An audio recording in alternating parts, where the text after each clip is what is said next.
Let's talk about Stellar. Now, this is a project that's been, quietly building the plumbing for a whole new kind of global financial network.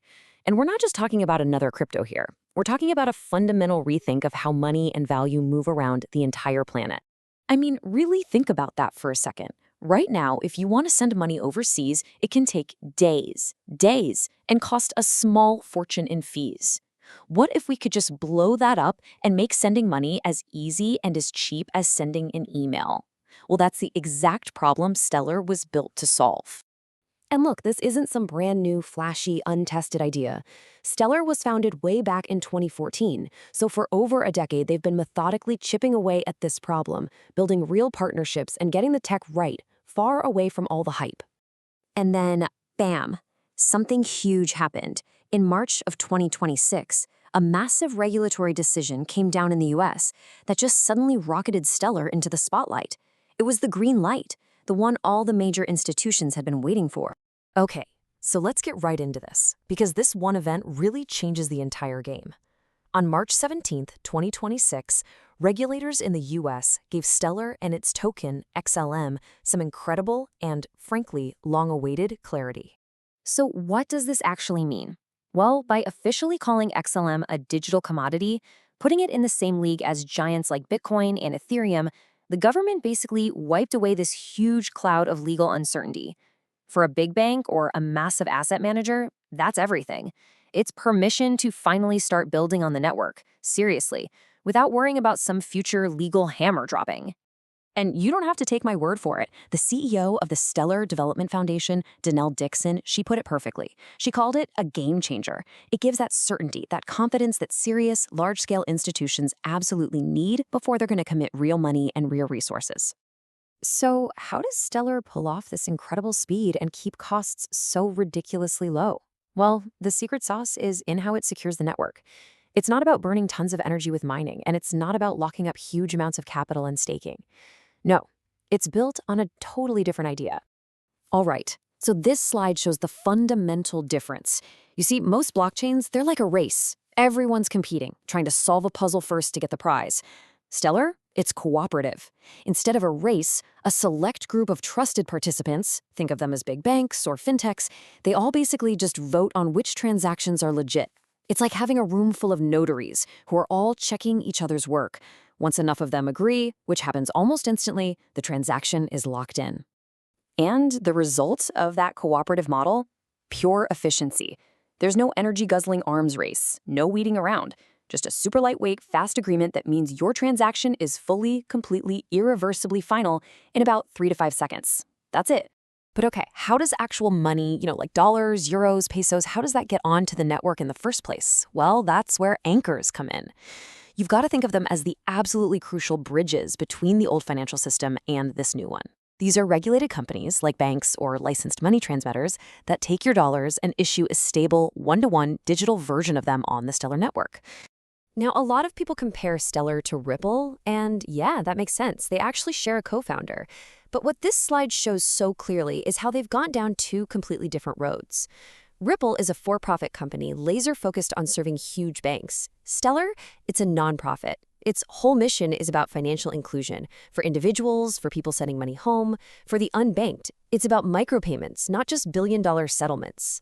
And that mission, that core philosophy, it directly shapes the technology. See, the goal isn't just to be fast for the sake of being fast. The goal is to be accessible to everyone, everywhere. And you do that by radically, almost unbelievably slashing the cost of moving money. And I mean, just look at this comparison. It says it all. You send money through a bank, it costs a ton and takes forever. You send it on Stellar, it costs, well, basically nothing, and it's there before you can even blink. This isn't just a small improvement. This is a completely different universe from the old system. Okay, so this is the real question, right? All this cool tech is, well, it's meaningless if nobody's using it.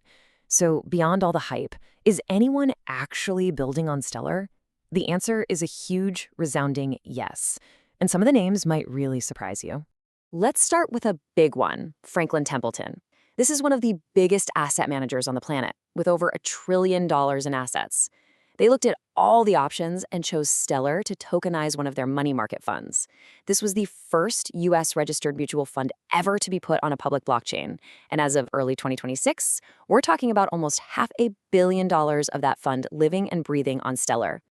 And then you've got MoneyGram. And this isn't just some marketing partnership, it's deep.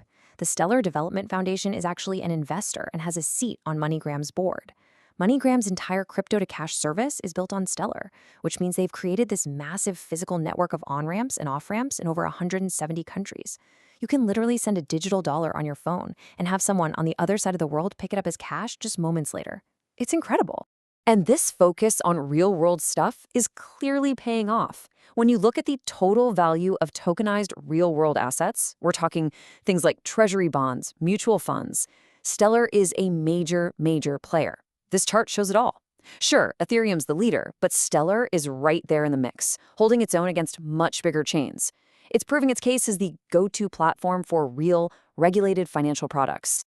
But here's the thing, Stellar isn't just sitting back and enjoying the success. Not at all. The network is evolving way beyond just simple payments. The upgrades that rolled out in 2026 are transforming it into a much more powerful, much more versatile, full-blown financial platform.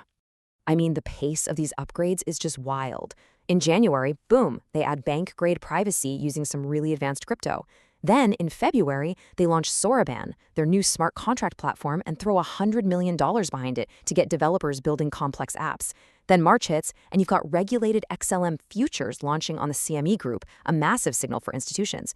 And they're not even done. There's another engine upgrade called Whisk on the way to make things even faster. And they're not just building this tech for fun. They have a very clear, very aggressive goal: sign 15 new transformational enterprises in 2026 alone. They are actively out there turning interest from huge global companies, NGOs, and even governments into actual live products on the network. And this quote right here, it brings everything full circle. That regulatory green light we started with, it's not just about being legitimate. It literally opens the door for mainstream investment products. You see, that digital commodity label is the exact same legal foundation that was needed before a Bitcoin ETF or an Ethereum ETF could ever be launched. It's a huge deal. So when you put it all together, you've got the regulatory clarity, you've got these deep, real-world partnerships with giants like Franklin Templeton and MoneyGram, and you've got this powerful new tech stack getting rolled out. You really have to ask yourself, while the rest of the world was distracted by the hype, has Stellar been quietly in the background actually building the financial system of tomorrow?